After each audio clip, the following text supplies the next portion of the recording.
میں نثارہ عالم، teacher GHS نواں گبرا۔ آج ہم پڑھیں گے قصیدہ شعر آشوب۔ پہلے ہم قصیدے کے بارے میں جانیں قصیدہ کسے کہتے ہیں۔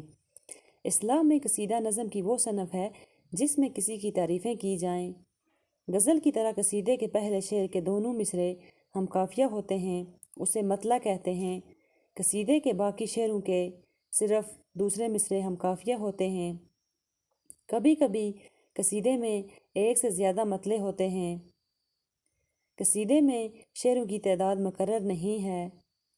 غزل کی طرح قصیدہ بھی ہر بحر میں لکھا جاتا ہے۔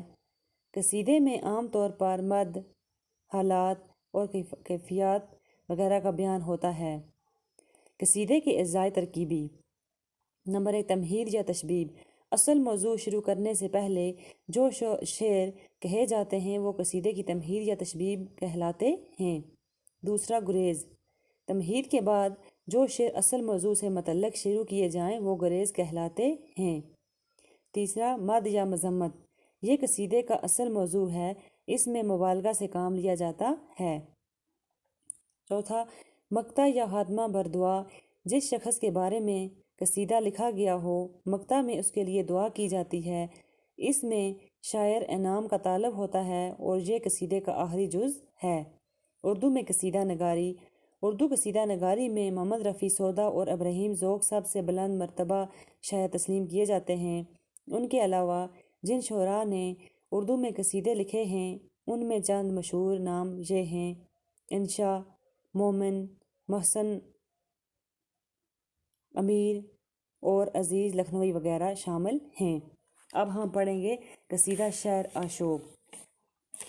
اس کا پہلا شعر ہے: اب سامنے میرے جو کوئی پیر و جواں ہے، دعویٰ نہ کرے یہ کہ میرے منہ میں زبان ہے۔ پیر و جوان، بوڑھا اور جوان۔ سودا کہتے ہیں کہ لوگ اب نہ کہیں کہ میں کچھ نہیں کر سکوں گا، میں تمام بزرگوں اور جوانوں سے کہتا ہوں کہ میں حالات کو بیان کر سکتا ہوں۔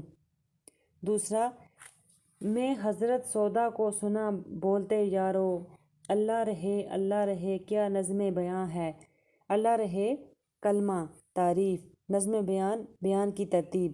لوگوں، میں نے سودا کو بولتے ہوئے سنا، اس کے بیان کی ترتیب دیکھ کر حیرت ہوتی ہے، اس کا کلام متاثر کرتا ہے۔ تیسرا، اتنا میں کیا عرض کہ فرمائیے حضرت، آرام سے کٹنے کی طرح کوئی بھی یہاں ہے۔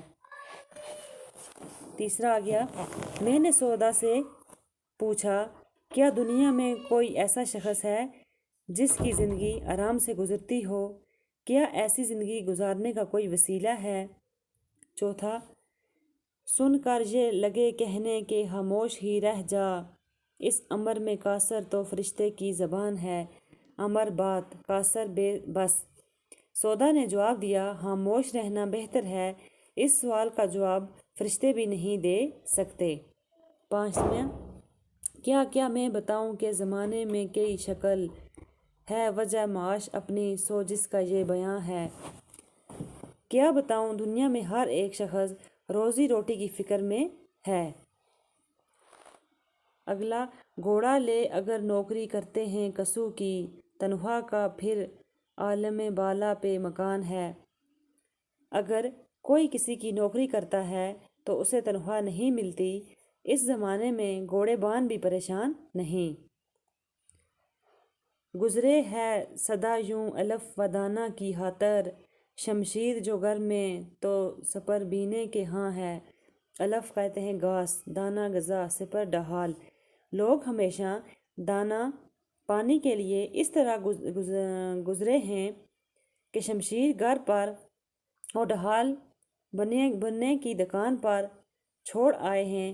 مطلب روزی روٹی حاصل کرنے کے لیے جو کچھ کماتے ہیں وہ دکانداروں کے حوالے کرتے ہیں، لیکن مہنگائی اتنی زیادہ ہے کہ ان کو کمائی کے بدلے کچھ نہیں ملتا۔ آٹھواں، سودا گری کیجیے تو ہے اس میں یہ مشقت، دکھن میں بکے وہ جو خرید صفحان ہے۔ سودا گری تجارت، عرق ریزی، سخت محنت۔ دکھن جنوب دکن جنوب اصفہان ایران کا ایک شہر۔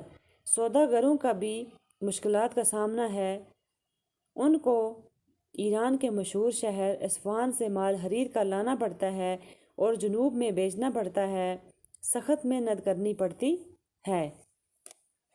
تو یہ تھا ہمارا یہ قصیدہ۔ تو آج ہم نے اس کا پہلا پیرا پڑھا، تو انشاءاللہ کل دوسرا پڑھیں گے۔ شکریہ۔